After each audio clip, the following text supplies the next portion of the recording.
তীব্র গরমে হাঁসফাঁস জনজীবনে কিছুটা স্বস্তির ইঙ্গিত দিয়েছে আবহাওয়া দপ্তর। দেশের কয়েকটি অঞ্চলে তাপপ্রবাহ অব্যাহত থাকলেও আজ থেকে তা কমতে থাকবে। একই সঙ্গে দেশের বিভিন্ন বিভাগে বৃষ্টি কিংবা বজ্রসহ বৃষ্টির আভাস দিয়েছে সংস্থাটি। তবে চলতি মাসে আরও দুটি মৃদু থেকে মাঝারি তাপপ্রবাহ হতে পারে বলেও জানায় আবহাওয়া দপ্তর। শিহাবুদ্দিনের ক্যামেরায় উষা ফেরদৌসের আরও একটি রিপোর্ট।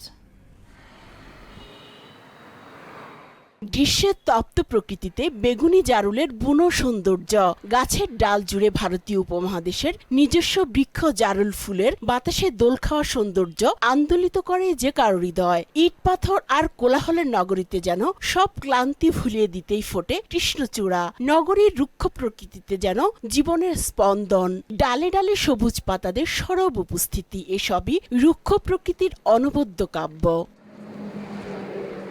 এদিকে গরমে ক্লান্ত প্রতীকের গাছের নিচে ঘুমিয়ে পড়া কিংবা গাছের ছায়ায় একটু জিরিয়ে নেয়া। দিন যত যাচ্ছে গরম বাড়তেছে, বয়স্ক মানুষ আমাদের তো শরীরে ক্ষতি হচ্ছে। আগে তো গরম ছিল না, আগে তো গরম ছিল না, এখন গরম তাপটা একটু বেশি। গরমের কারণে অনেক হামের হচ্ছে, তারপরে ঘামাচি থেকে অনেকে রোগ বিসুরি হচ্ছে। তীব্র গরমে হাঁসফাঁস জনজীবনে কিছুটা স্বস্তির ইঙ্গিত দিয়েছে আবহাওয়া দপ্তর। দেশের কয়েকটি অঞ্চলে চলমান তাপপ্রবাহ কমে যাবে বলে জানায় তারা।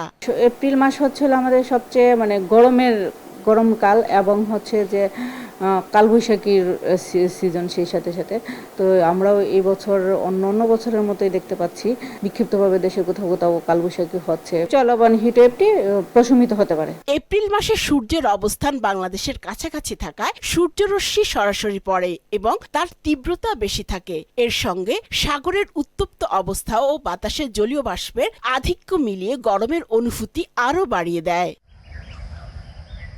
উষা ফেরদৌস, মোহনা সংবাদ, ঢাকা।